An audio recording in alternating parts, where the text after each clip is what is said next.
Are we good to go? All right. Good morning. It is Tuesday, May 25th, 2021. We are convened as the Provo City School District Board of Education. We are meeting at 2080 West, 940 North in Provo, Utah. We will start with a roll call, and we'll start with Board Member Bryson. Nate Bryson, Board Member. Terry McCabe, Board Member. McKay Jensen, Board Member. Keith Ruttel, Superintendent.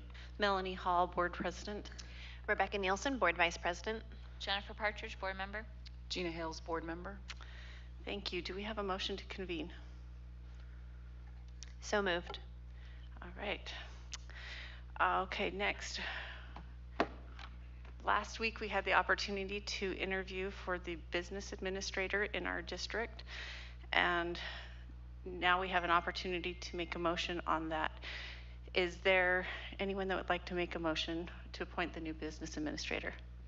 I move that we extend an offer of employment to Derek Anderson as the new business administrator of Provo City School District effective July 1st, 2021, and ask the board president and vice president to negotiate a 2-year employment contract with him. Motion made by Board Member Partridge. Is there a second? I'll second. Second by Board Member Jensen. Is there any further discussion on this motion? All right, seeing none. I would like to thank all of our candidates who are outstanding, and we were blessed with 2 great finalists, and we look forward to progress in the future. I would agree with that. So, all right, any other discussion on that? All right, those in favor indicate with aye. Aye. Any opposed? The motion passes unanimously. Do we have a motion to adjourn? So moved. Okay. All right, next. Welcome. We're going to be moving into our study session next. So we will start with another roll call. This time we'll start with Board Member Hales.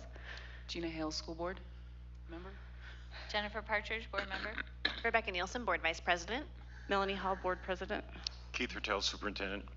McKay Jensen, Board Member. Terry McCabe, Board Member. Nate Bryson, Board Member.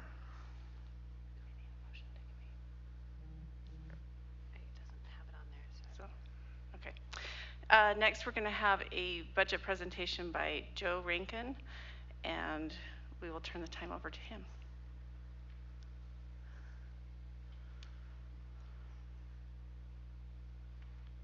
Good morning, everybody. Thank you again for taking the time to look at our budget for the year, for this past year and this coming year.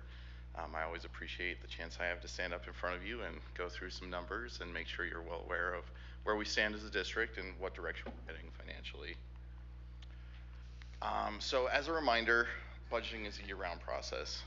As you know, as soon as we approve this budget, we start budgeting the budgeting cycle for next year.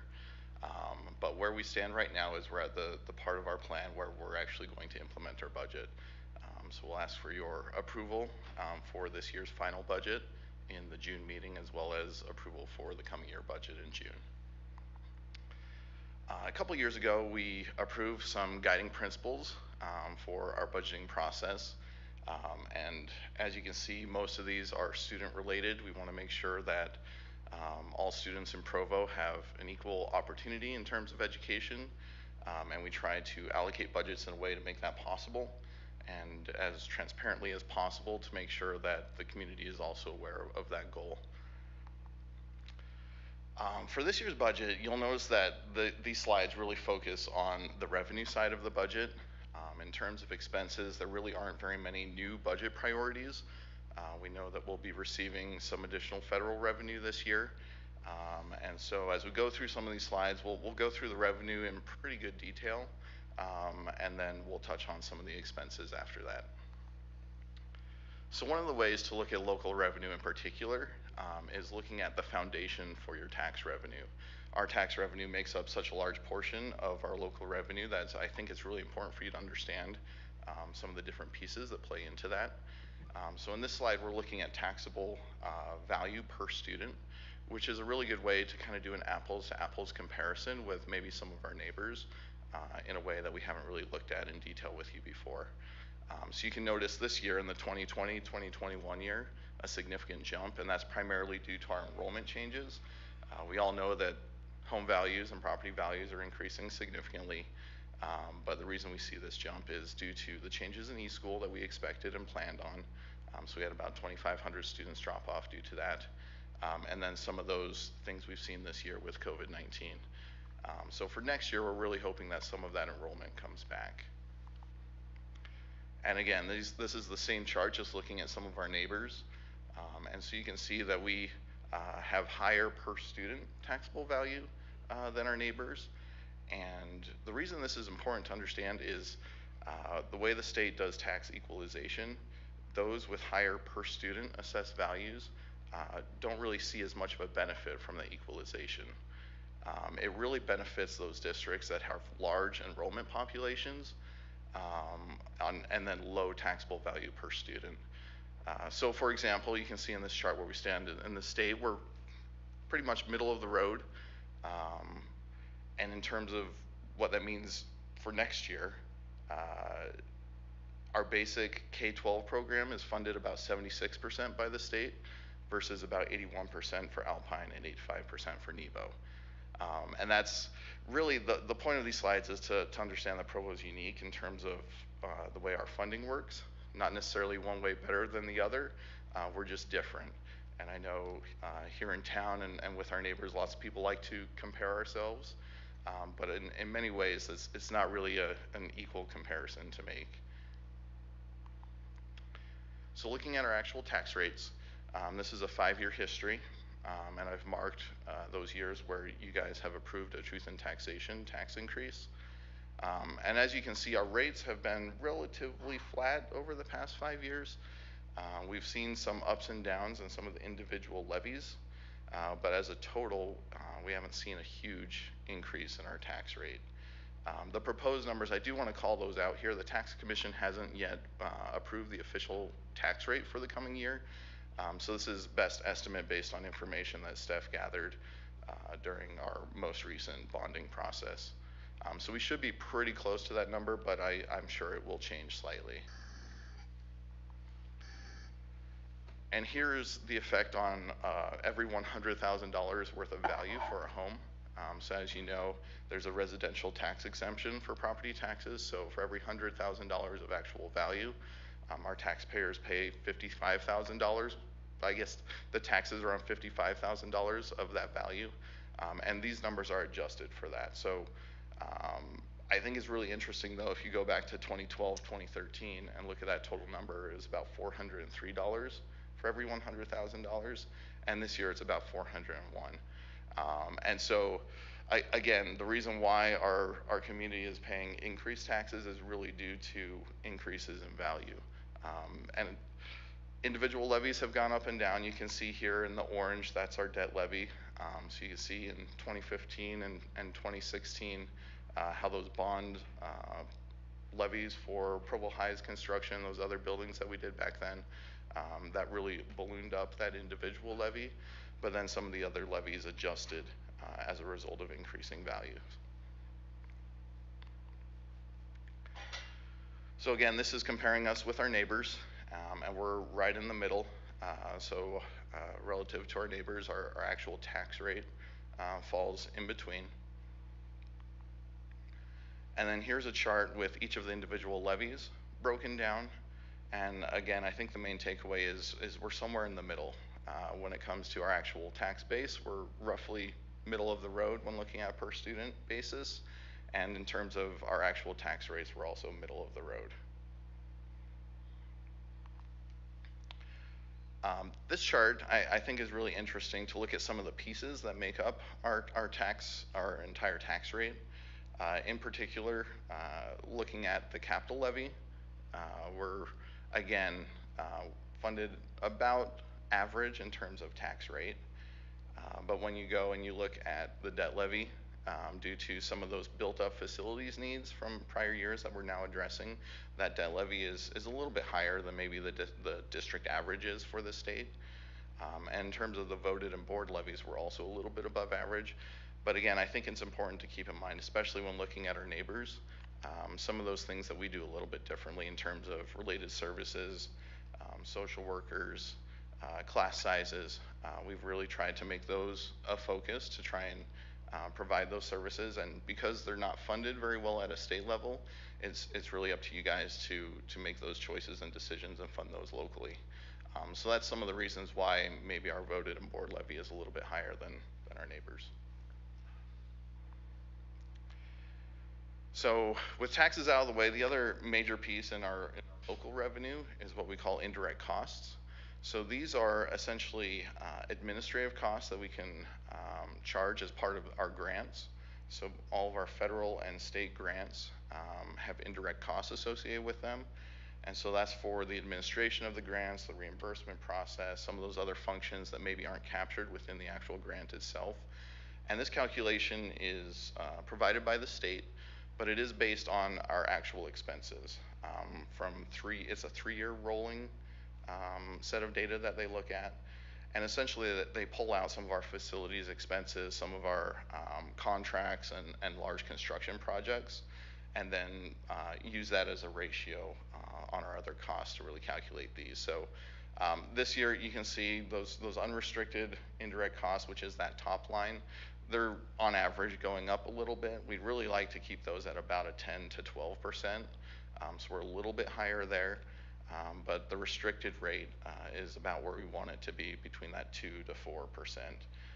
The unrestricted is used for most of our state grants, and then the restricted rate is used for most of our federal grants. In terms of investments, so as you know, we've recently sold bonds, which creates quite a big cash flow for the district. We know we'll be tapping into that over the next several years with Timfew High. But unfortunately, our actual investment rates have plummeted as a result of COVID.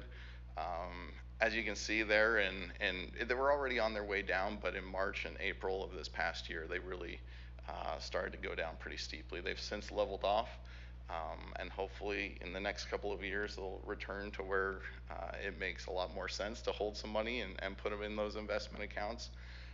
But just so you're aware, yeah, go ahead. That fall is also sort of determined by the type of investments we're allowed. We're not allowed to invest in cryptocurrency or crazy things. Exactly. Yes, it's a very regulated set of investments that the district itself has very minimal control over. We are not financial managers. We don't have a lot of say as to what those investments go into. Thanks for pointing that out, McKay. And if there are questions or comments, please let me know as we go through these slides. So state revenue. In terms of our state revenue, most of our money comes just through the K through 12 basic program, but we do have various other state grants that we receive. However, enrollment really is the key player as to how that state revenue is calculated. So again, you can see in 2021, our enrollment really took a nosedive, but it's a little deceiving because about 2,500 of that enrollment is related to eSchool, and that was something that we had planned to do. Even so, we did see a reduction in our enrollment of about 800 students. In terms of the actual breakdown of our enrollment, this is 5-year history along with projected for next year. So you can see that at our secondary school level, we really didn't see a big difference between last year and this year with COVID. There are various reasons for that and conjectures as to why that might be, but we saw the biggest reduction with our elementary school children. And so for next year, we're hoping to really see a bounce back at the elementary school level, and then continued enrollment levels for our secondary schools. This chart is based on our October 1 counts across the state. So as you can see, Provo is roughly not quite top 10, but we're up there and pretty close. So we are a larger district in the state. We're definitely not close to being the largest, but we are one of the bigger districts in the state. And in terms of the actual per pupil amount that we receive from the state, over the past 10 years, it's averaged about 3%. So this past year, where the state legislature has authorized a 5.9% increase, that's a pretty big increase versus some of the years in the past.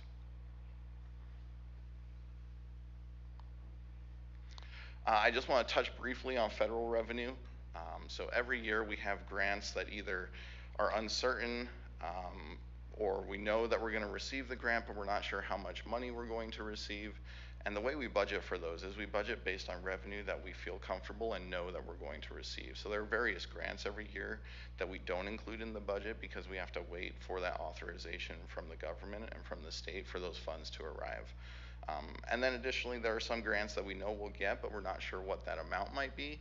And so we budget at very safe levels, knowing that when we receive those actual award letters, we'll adjust the budget at that point. So on the left are the grants that either we're not including or are budgeting at roughly 70 to 80% of the revenue that we've received this year, because that's how much we feel really comfortable about getting for next year. And then over on the right is the new money that we expect. And ESSER 2 has already been authorized, so that was part of the December, January time period federal, not incentive, federal authorization of funding for the states. And we received about $8.67 million there. ESSER 3 is part of the American Rescue Plan Act, and we haven't received that money yet. The legislature recently met, but we've been told to budget about 2.25 times the amount we received in ESSER 2, which we'll have to work as a district and as a board to figure out the best way and use for those funds. But I have included that money in this budget, just in some general line items, knowing that those numbers will need to be adjusted, but I didn't want to withhold that amount because that's how much we've been told to budget for. So overall revenue, 3-year comparison. As you can see, for the coming year, our federal revenue with the federal money from ESSER and the American Rescue Plan Act, our federal revenue is huge this coming year relative to prior years. 2 to 3 times as large as we've had in the past. The difficult part is it's one-time revenue, so you can't really use it for many of those things that we'd like to do as a district, including payroll increases, teacher increases, some of those ongoing needs. Can you fund those for a year or two? For sure. But it's one-time money, and so some of those things where we really see needs, it can be difficult to plan for. In terms of state revenue, due to our enrollment changes with eSchool, we do expect a drop this year, but again, that was part of our plan when we made that decision to make those structural changes to that program. Any questions so far on our revenue or where we stand there? Joe, have you heard any guidance as to how many years the ESSER 3 will apply to? 2 or 3 years? Yeah, so my understanding is September 2024 is the deadline to spend those funds. So it will be a handful of years that we have. Yeah. ESSER 2, I believe, is September 2023, so it's an additional year past the ESSER 2. In the last slide, why does it say Title 2A twice? Oh, that is a typo. That is my fault. One of those should be Title 3A, my mistake. I wasn't sure if there were 2. Yeah, yep. So Title I, those are all part of our No Child Left Behind funding from years ago. So Title I really addresses those schools that have unique needs. Title III is really geared towards ELL students and ELL success, whereas Title II is more towards teacher development. Thank you for pointing that out. So before we dive into the financial summaries, I did just want to touch very briefly on some of our expense priorities. First and foremost, the biggest priority was payroll increases. So we budgeted about $3 million for steps and increases for all levels of staff. That was by far the largest budget priority. And then the other big ones were for AV replacement for our technology department. They've been operating on a shoestring budget, and especially with increasing technology in classrooms, audio systems, various other items, they didn't have a budget set aside to replace those items as they wore down. So that was the other budget priority that really sticks out in my mind, along with our curriculum replacement cycle. So we have had about a $750,000 replacement cycle for our curriculum, and that's up to 1.5 million this year due to the stated needs there. But some of that 1.5 million is actually being funded through reductions in other areas, and we found, I believe it's about $450,000 of other budgets that we were able to collaborate with and help offset that increase. So the actual increase in terms of curriculum this year was really only about $300,000.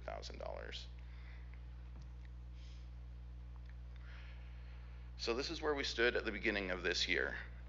So as you can see, up at the top are our different funds, and each fund has a specific purpose. And then within those funds, we maintain balances, and there are various reasons why you want to maintain balances, in terms of stability of the district, maybe set aside purposes. So for example, about 4 columns over and the second number down, you can see that's reserved for building reserve. So that's $18 million that are set aside and available for various building needs. And I know you guys have been talking about the different needs, and that money is there for that purpose. The other one that I also want to point out here is that board voted contingency, first column, third one from the bottom. So that money is obligated based on your board needs. I can tell you that it was originally set aside as a rainy day fund to help make payroll if we ever had any issues. But again, that's up to the board to tap into if you guys decide. I personally think that it's good to have some fund balances available to you, especially depending on what bonding needs come forward. What does non-spendable mean? So those are essentially fund balances that aren't cash reserves. So you don't really have the ability to tap into those because it's not liquid for you as a board. Does that answer your question? Can you give an example? Yeah, so a good example would be like in our food services inventory. So we maintain an inventory. There's a value to that inventory, but it's not like cash available for us to be able to use. So then what's a prepaid item? So a prepaid item those are items where we've essentially purchased and prepaid, but it's over the course of several years. And so there's value there for us. Like off the top, let me look into that and get some examples for you. I can work Wouldn't with some of those be services? So yeah, I mean, I can think, yeah, maybe a purchase service of some sort where we've prepaid 3 years or 5 years. And so every year that value will go down. But again, with specifics, I don't know exactly. For example, in that 11,157, I'm not entirely sure what makes that up, but I can work with our accounting director to get those for you, some good examples. okay. Our accounting director is here. So in the general fund, that was a contracted tech service that they bought 2 years ago. So there was a 3-year contract, so we have to split that.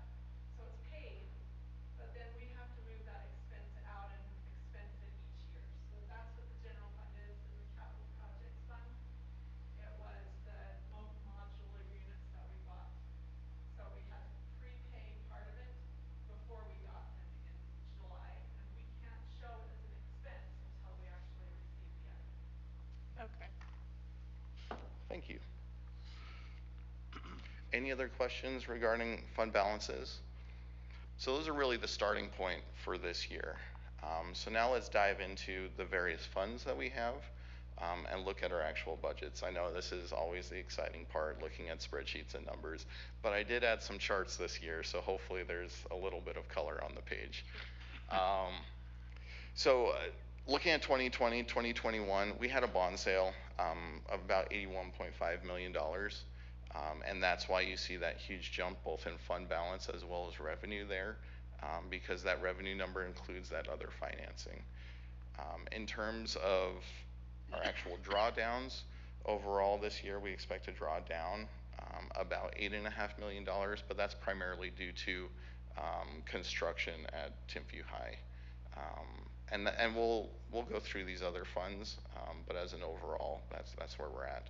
And for next year, that 28 million is how much we've budgeted for Timpview High again. So overall, we're really staying about flat in terms of our ongoing revenue and expenses. Just a random question. So Mhm. when we took those bonds out, do we invest them, and that's where we get that one rate before of like 1.23? We don't. Exactly. And, yeah. And are we allowed to like put them into commodities or anything like to hedge? No, so that's the hard part is as a district, really the PTIF fund is our only resource as far as investing. Yep. So when we sell those, obviously we don't want that just sitting in our bank. We want to try and make some kind of money off of it. And so we put those in that PTIF fund and then draw those down as we need them for construction. Yeah, unfortunately, we're really restricted in the ways that we can invest those funds. Why the state treasurer matters. So.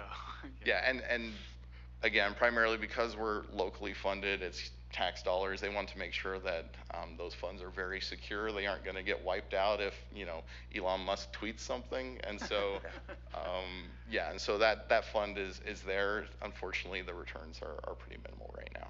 It'd just be nice to have it in in wood and cement and Yeah. those futures, because then we'd hedge our costs and we'd pretty much keep those costs the same. But Yep. So looking at our general fund, this is the fund where most of our expenses at our schools and our various buildings occur in.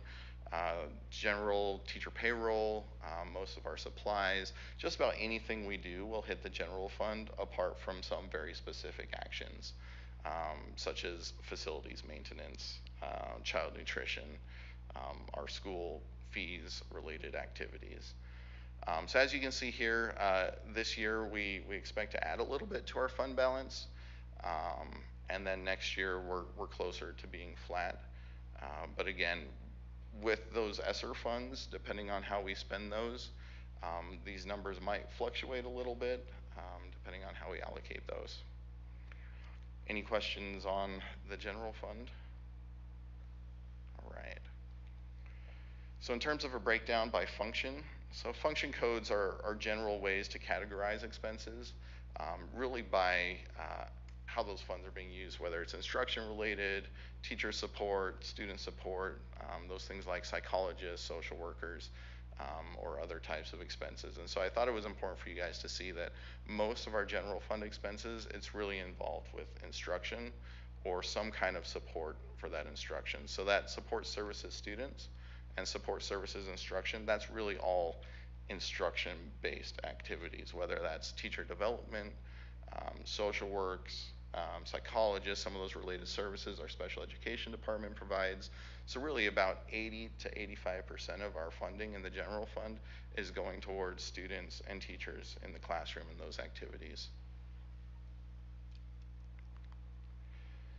And then by object code, so these are the specific items, so salaries, benefits, supplies, some of those different ways that we categorize the expenses. And again, salaries and wages by far is the largest expense that the district sees. So about 80% again of our general fund is going purely towards wages and benefits.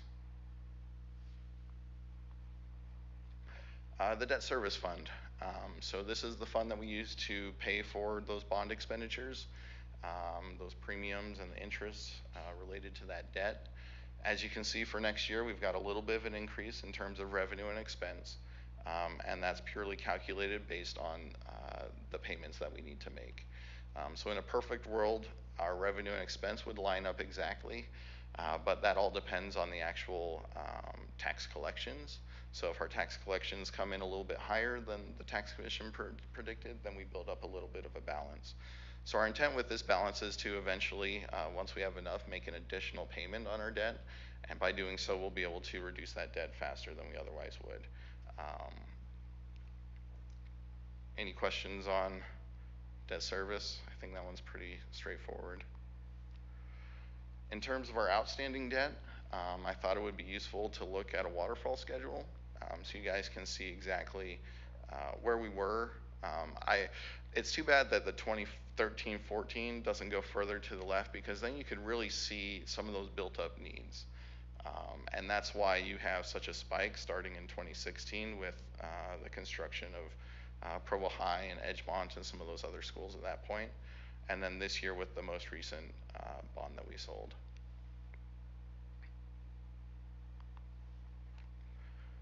Looking at our capital projects fund, so again, this is it's kind of crazy because of that $81.5 million this year. But I think the main takeaway is during this current year, FY21, we're budgeted to be roughly flat as far as our revenue expense once those bond activities are taken out of the picture.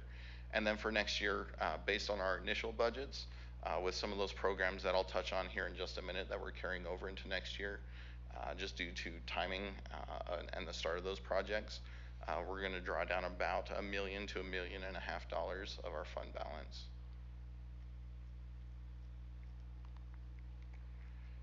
In terms of our food service fund, the state only wants us to hold about 3 months worth of fund balance, which for us is anywhere between that $1.5 to $2 million range.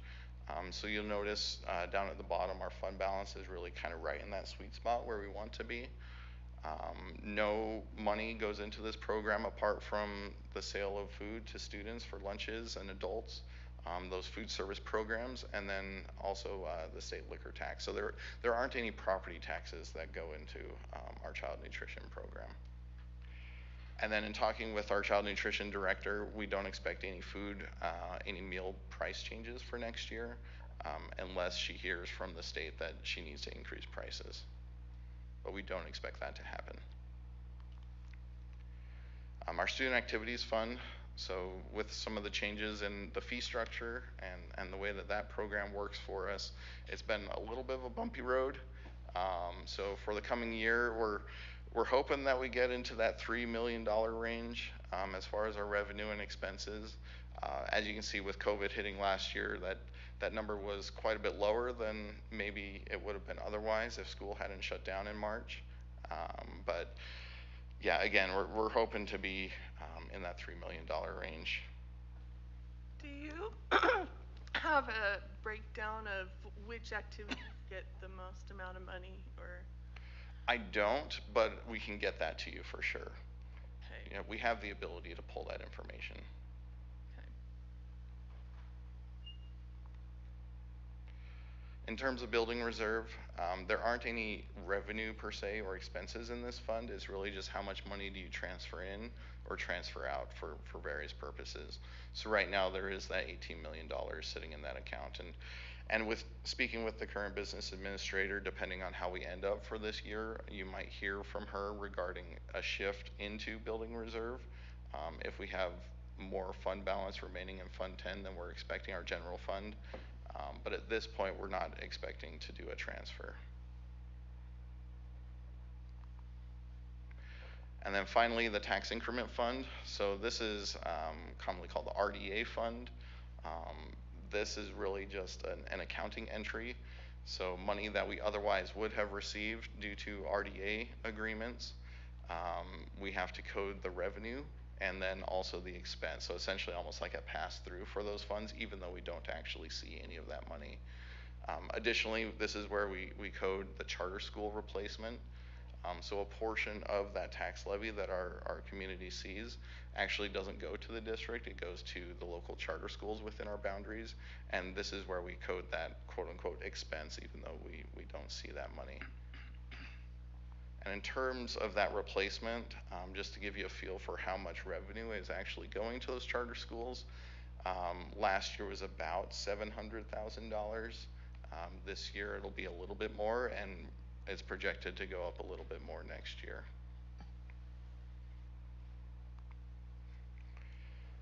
Whew. So in summary, this is where we stand with regards to our budget for next year. It's a balanced budget, as we've reviewed.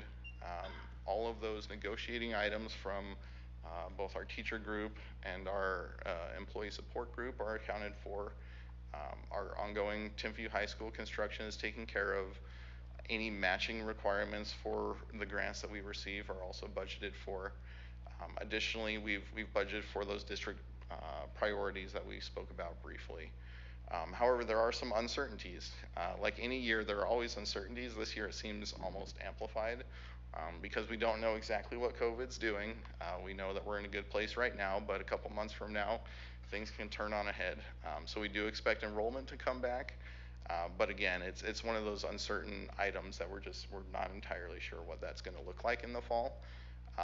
Additionally, we're expecting our child nutrition reimbursement rates from the federal government to go back to normal. So there's been an enhanced reimbursement for this year. We don't expect that to continue, but if for some reason the federal government decides to continue that process, then we'd have to adjust for that. We know we have facilities needs. We have some small program changes, including the CAPS program at CTE, where we expect some additional enrollment in CTE, which would lead to additional revenue. But we also know we have some additional expenses in getting that program up and running. So I just want to make sure that you guys know that all of that is budgeted for, but depending on what the environment throws at us, we might need to make some adjustments throughout the year. Joe, could I bother you to go back a couple slides to the Student Activity Fund? I wanted to point out a little context for the board and for the public who may be listening.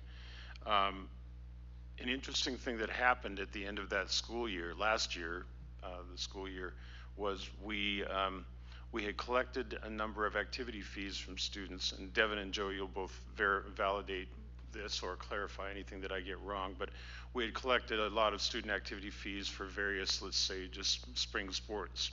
And then we made the conscious decision to refund those because they were not taking place.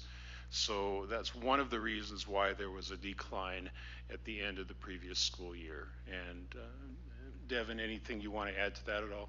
You also have there's a lot of travel that's done generally in the spring. Right. The tours, and so that significantly is impacting Right. The impact of COVID was pretty strong on student activities, and it was reflected in the fact that we did not expend nearly as much budget in that. Yep. Thank you for your patience on that.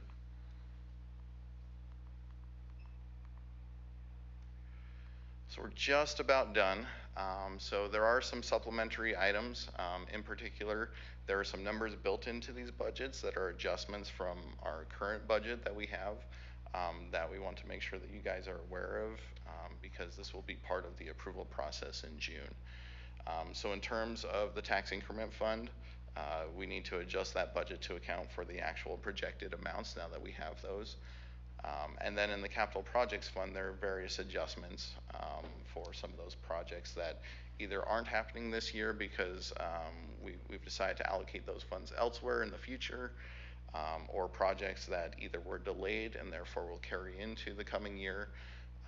And so overall, in working with Mark, and again, Mark, correct me if I'm wrong on any of these, there's about $2 million between FY21 projects, which is this year, and next year projects that Mark has gone through and essentially said these aren't a high enough priority to continue budgeting for these. And so we've pulled those out of the budget knowing that we have some additional facility needs in the future. And then additionally, there's about $1 million worth of projects this fiscal year that will carry over into next fiscal year. And those are detailed here. So at the bottom, potential use for future Wasatch projects, is that supposed to be Wasatch and Dixon? So yes, essentially it's potential use for any facilities needs in the future. Yep, and again, as that note says, these are all built into those financial summaries that we looked at. Any other questions on any of these projects? So just to clarify, these projects that are listed here are projects that we are delaying in anticipation of having to use the funds on aging buildings. Correct. So in that, I guess, under capital projects, that third line down, those are projects that either for one reason or another were not able to happen in fiscal year 21, and so we're delaying until next year, so we're going to do those projects. And then those two other line items below that, there are various projects where we've essentially canceled them for now, knowing that we have some other pressing facilities needs. So do we know which playground at Franklin Elementary School that is? Because there's 3. It's the south kindergarten. Okay, good, because that's pretty pathetic right now. I'm glad Mark's here.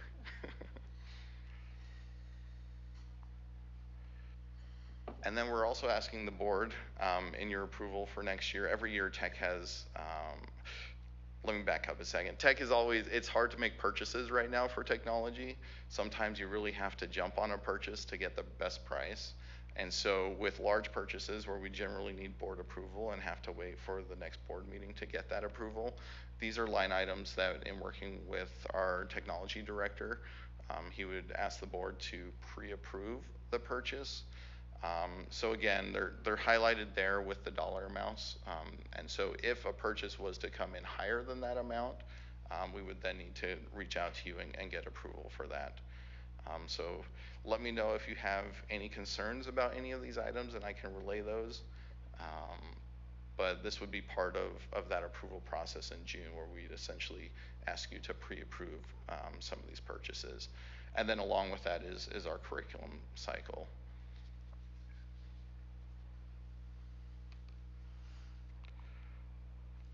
And then I just wanted to highlight also our child nutrition meal prices. So this is where they stand right now.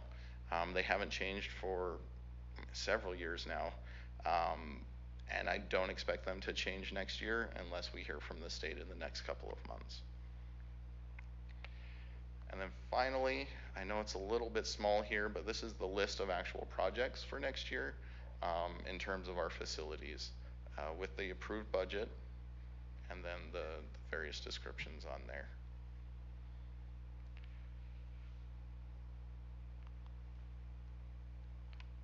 Yeah, and so in particular, you can see that $28 million is how much we have budgeted for the projects at Timpview this coming year to help address those concerns. And that's everything I have. So I'm happy to try and answer any questions. I've got one to-do item as far as looking up some fee information, but I'm happy to go back and do some work and try and answer any of the questions you may have. Looks good to me, Joe. All right. Yeah, that was a really good report. Yeah, that was great. And thank you for the graphs and things that Yeah. help for those of us who aren't as good with the I was, charts. I will echo because that was what I was about to say. Thank you so much for the graphs. Some of us like numbers. I understand that doesn't work for everybody. Thank you again for your time. Again, if you have any questions, feel free to reach out to Keith or the BA, and we're happy to address those. Thank you, Joe, and tell everybody in your group, thank you so much for all your hard work. I'll do that. Thank you. Devin, thank you.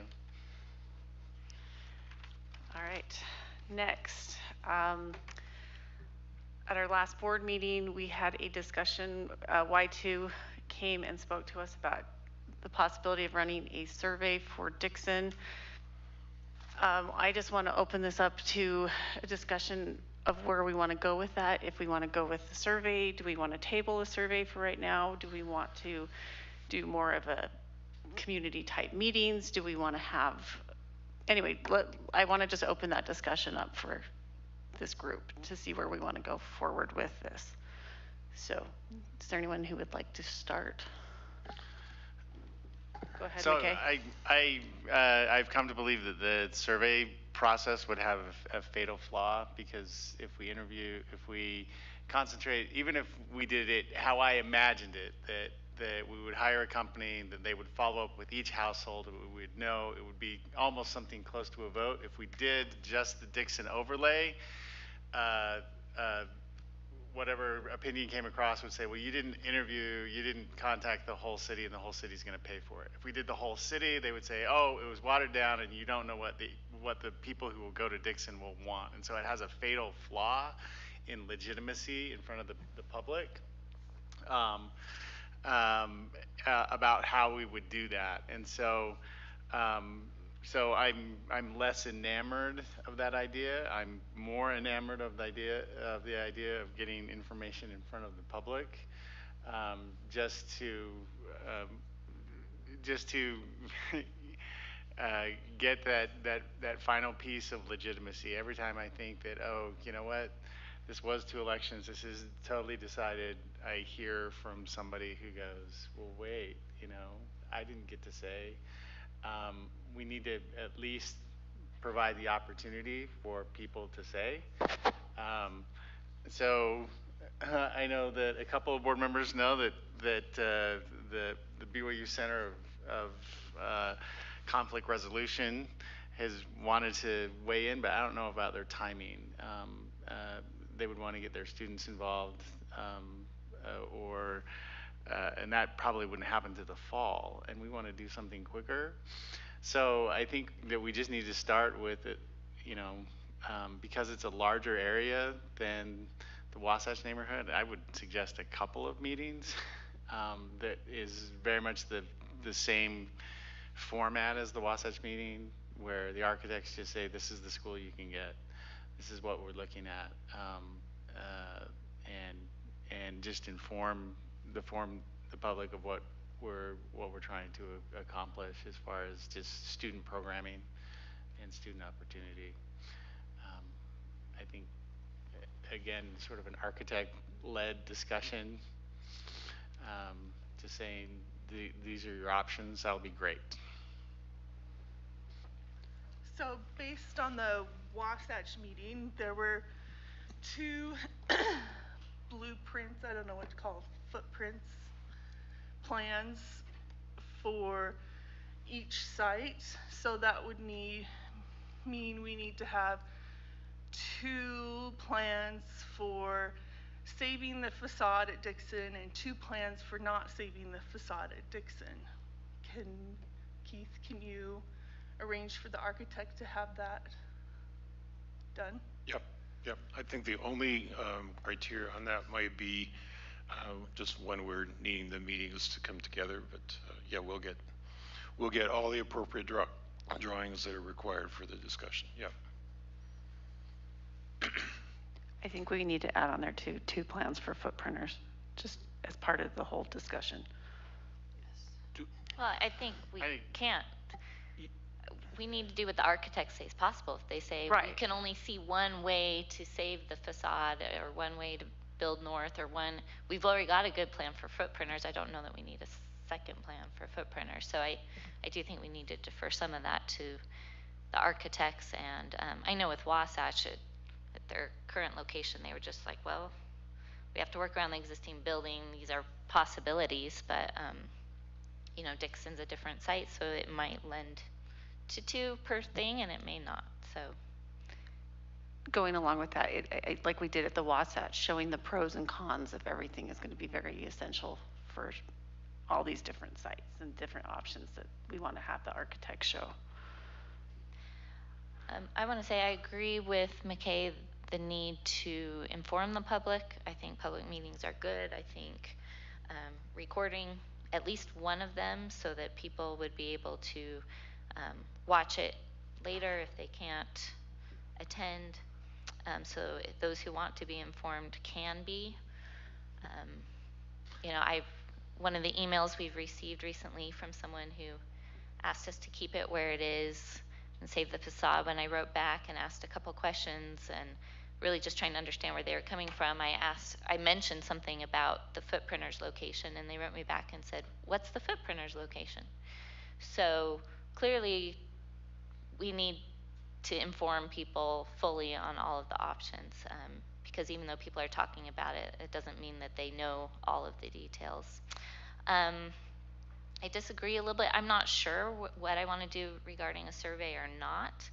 I'm not solidified on that, but I disagree that because there's a flaw in a survey that we should just totally avoid it. I think a survey is a better attempt to gauge public thoughts on which pros do we value more at the 2 different locations than just putting it out there and waiting for people to email us or something less formal. A survey is not going to be perfect, but I think it's definitely going to give us a better understanding of what the public wants. And I would lean towards surveying those who are in the boundary, because even though the whole city pays for it, it's the people who live in the boundary that are most affected by the pros and the cons of each site. I would agree with that. I guess what I to clarify, I didn't want to put as much, I guess I don't want to spend $80,000 or $100,000 on it. And look at the same type of, near vote. I think, a survey, a regular survey that we would normally do about lots of things, would probably be, just a data point. But I was sort of looking at that survey as sort of being definitive, and there's no way it's going to be, but having another data point would be great. So you're talking about a sample. Yeah.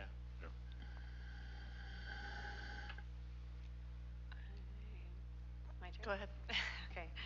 I also am nervous about making sure the public gets educated a little bit, and I feel like the gentleman from Y2 specifically said that a survey is not a good educational tool. So I do believe we need to have some public meetings.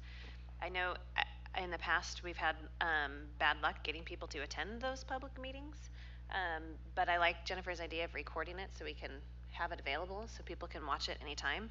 I agree that it needs to be architect-led, and board members need to maybe just kind of sit back a little bit. And then as far as a survey goes, this is just a thought. I don't know if we've ever looked into anything like this, but like the city council has their open city hall type thing where people can do survey type things or give input or whatnot. I'm just trying to think of what we can do that's a little bit more neutral. I love the idea of Y2 doing the survey because then it's not us, and then it gives a little bit more flexibility, and a little bit more room for people not accuse us of having it be biased. But at the same time, I don't know if we want to spend all that money, but if there's some tool we can use that doesn't feel so biased to the public, would be great. So I think another thing, Caleb, perk up your ears, because if the architects put together a presentation, if we could put together 10 pages that people could, on a web page, even if it was, different from our domain, we purchased the domain just for this, and they could go through and they could express an opinion at the end, almost like, Open City Hall. I think that would be helpful, because people that want to spend an hour on a video might be great, but people who go, oh, what's this plan and what's this I'm going to do 15 minutes, that might be a more efficient delivery of information. So if we just sort of think about that at the first, and we get the presentation together and we think about the presentation and sort of a website to go with it right from the beginning, would be helpful. I'm starting to get sweaty and nervous because I remember those 18 meetings, and it would be the same people. It'd be me up here, all of you join me, and then there'd be the same people who countering us with facts, and we'd have a good argument for an hour and 15 minutes, then we'd take the show on the road the next 3 days later, and it'd be the same 8 people, and this. So I'm so nervous about this discussion. I know it's good to inform people, but my feeling from the last time was there was 200 people that really were passionate about this issue, and there was I don't know how many people are in Provo, but like 80,000 people who were 100% indifferent until they saw, oh wait, my taxes are gonna go up. Now I'm upset, and I'm just so worried that we'll have. Not worried. I just think we'll be having these discussions. They'll just be a continuation of our discussions that we've had for the last 2 or 10 years, and then we're going to have to make a decision. And in the end, it's going to be us 7 people making a decision that's going to be unpopular to 49 or 51% of the city. So that's my cynical opinion. So do you have a good idea on how to avoid that? Limit the number of meetings. I don't think we need 10. I don't think we need 5. I think we need 2. And I do believe that if we've got the architect leading that and letting them give their perspectives, that's different than having us do it. And like, this is just a self-reflect, like, is it gonna change our opinion? Cause we're the ones who are gonna have to make that choice. Is my opinion gonna be, altered by anything said in that meeting? And that's just a question I have to ask myself, and I'm not sure at this point it is. Okay, so I keep asking myself that same question too, but can we not ask? No, you're I right. feel like we have to ask. I feel like we You're 100% right. have any other option. You know, I don't know. I've had this discussion now for 2 years. I've been answering a million emails. I've spent months of my life. I've spent $10,000 on this issue, and just enormous amounts of resource. I don't know that my mind's going to be changed. I think at the meeting, nothing might be said that would change, you know, what I would be thinking, but I think the point of the meeting is to inform the public, and then once they're informed, we do a survey, or I like McKay's idea about, you know, having them go through a presentation, give their opinion at the end or something, and we're going to hear from more people, we're going to get more emails, and I feel like I just want a better gauge of what the community wants, which values they prioritize, because I personally am conflicted on what the best option is.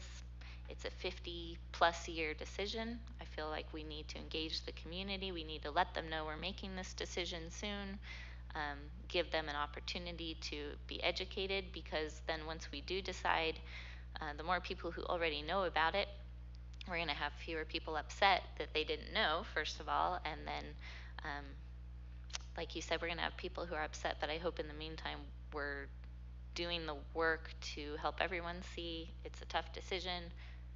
Everyone's going to have to compromise. In the end, we're all a community, and we need to come together on whatever the decision is. And even though we might have chosen something that's not your first choice, you know, how do we come together and make it the best possible option? And I think the more outreach and education we do to start, it will just help that whole process. Go ahead, Gina. But not 10 meetings. Not 10 meetings. I agree with that. I think 2 meetings. I think I agree with McKay on the 2 meetings. A couple of questions. Who would the architect be? Would it be one of the 4 who gave us the feasibility study, who did the feasibility study? No, do you want to talk to that?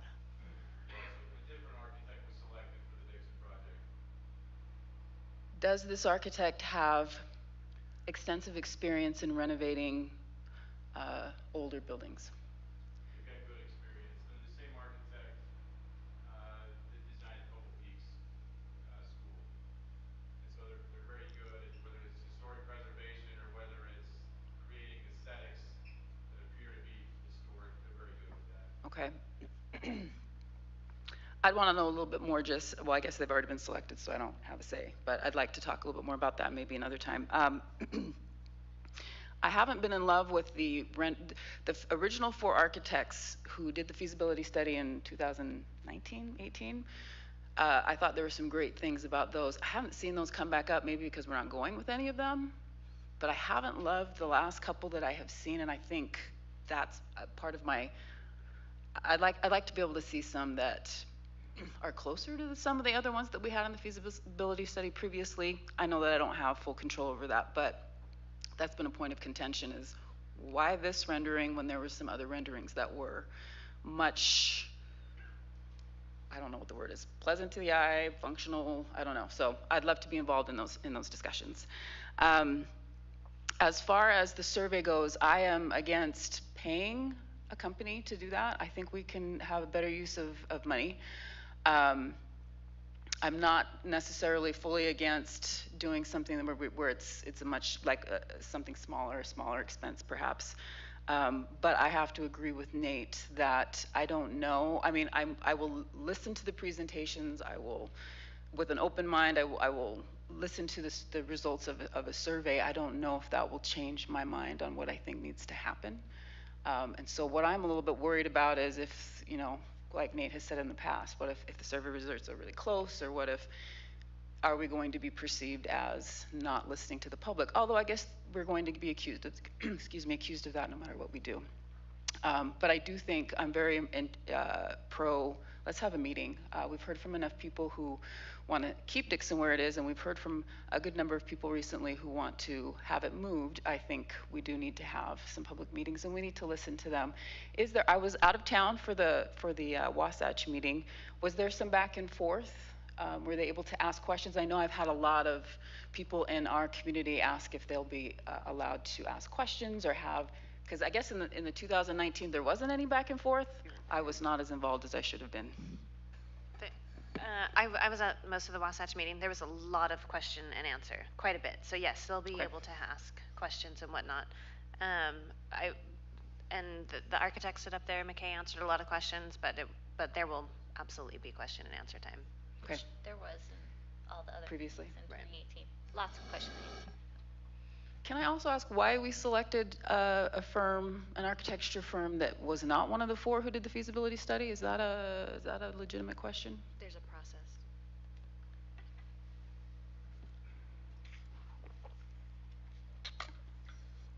Yeah, so we had a selection committee that went through the process, pre-qualification process. 3 of those 4 firms submitted for the Dixon design.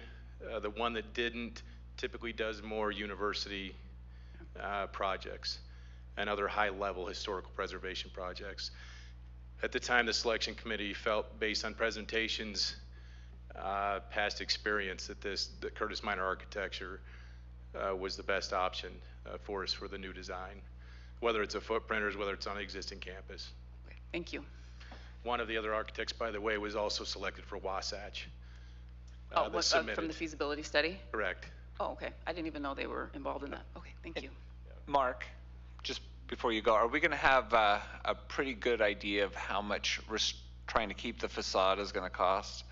Or are we just going to do the regular massing thing where we... So right now, and when I say right now, I mean this week, with current market conditions, you can plan on about $550 a square foot to historically preserve about 19,000 square feet of that 1931 building. And then the rest of the building would be about 300, or is it going to be a little bit more than that? About 280 to 300. Okay. And again, it'll depend where we go. Right now, we're in a situation, and I've mentioned this to you before, subcontractors are not holding bids for longer than 7 days. Oh my gosh. And so it's a volatile market. We're going to see the results of that today as we receive the bids, the subcontractor bids for Timpview. And so are we going to have to throw extra Timpview costs onto this bond as well? There's a real possibility that we may be buying less square footage for more money at Timpview because of the market conditions.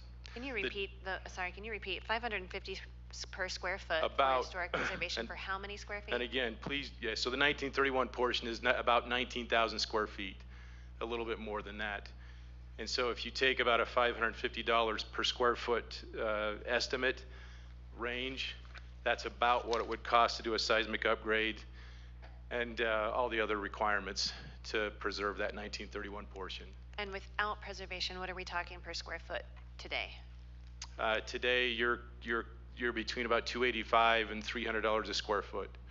So 3.8 million more to do, to preserve the facade. No, you would be, to do full seismic upgrade, you would be about 9.8 million.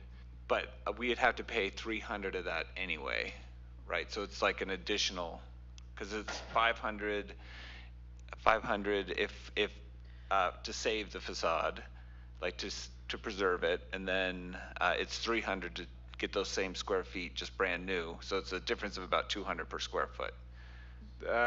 Correct, based on that small section, correct. Okay. Because the rest of the building would still be $300 a square foot.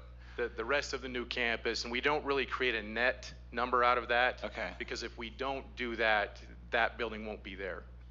So it becomes a smaller demolition number in the end. It's not really a net adjustment. Okay. By comparison, Mark, what do we pay per square foot at Provo High School, a brand-new building? Provo High School, if I remember correctly, we were about $205 a square foot. I was speaking with a group this past week with an elementary school in the Canyons district, Ogden School District. A portion of that elementary has the community decided to keep a small portion for historic preservation. In April of 2020, that elementary school was about 26 million. And if they were to rebid that today, they would add 12% to that 26 million since April of 2020. So you can see what's happening in the market. So just to add just a little bit more to some of Gene's questions about having lots of people look at this and give us ideas to, one, part of the reasons that we decided to do that was we couldn't tell who was sort of lowballing us to help us to attract our business, or who was being conservative to attract our business. So if we went with one for both whatever site we went on, we had sort of a better idea of the actual cost. Is that correct? Why we wanted to limit it down to one architect working on this project? Correct. Yep, we wanted the same team of engineers and architects working whichever option we went with. Because each of the 4 architecture firms didn't just have a strategy for doing the building, they had a strategy for getting our business, and those strategies diverged. Yeah, and remember too, when we hire these architects, they start immediately with programming, right? So it's difficult to pay multiple architects to go through programming process. So this one architect went through the programming process with the administration and the faculty at Dixon to get to the concepts where we're at today. And the thing with architects is they don't work unless you pay them. And so we don't want to have 4 of these guys or 3 of these guys because their preliminary bids are they don't want to give you the goods for free. At least Correct. In my Yep. experience. It gets expensive to create these concepts. We use the word concept a lot, but there's a lot involved to get the right sizing and the right fit and utility coordination and things like that every time we look at a new concept. Is there a way to, during the discussions, have some kind of estimate? So we'll have the estimate about how much a bond would be for us. But if we move it to footprinters, there will be infrastructure costs which would not be paid for by the bond, but would be paid for by the taxpayers in city costs.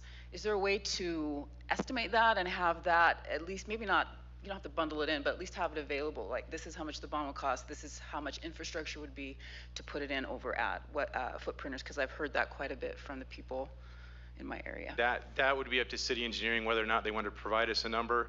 The one thing we've shared a lot is whether or not Dixon moves to footprinters, there will still be an impact to the city with infrastructure and impacts at that southwest part of the city. But if we had developers do it, they would take on a percentage, at least a percentage of that, if developers were to do that rather than the school. The developers will still take it on anyway, anywhere around our property.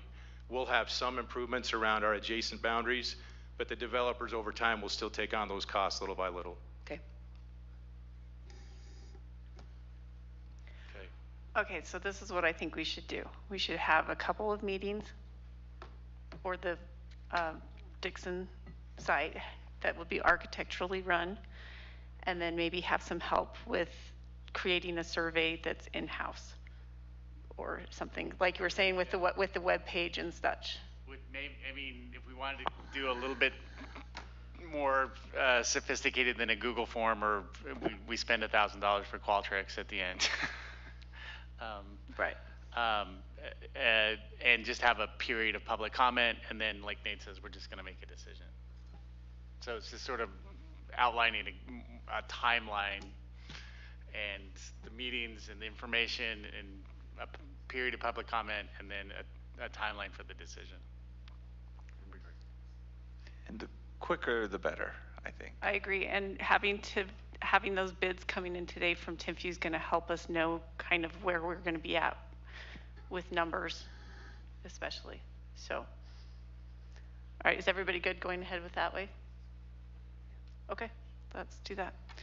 All right, well then, since there's nothing else on our agenda, is there a motion to adjourn? So moved. Thank you, everybody.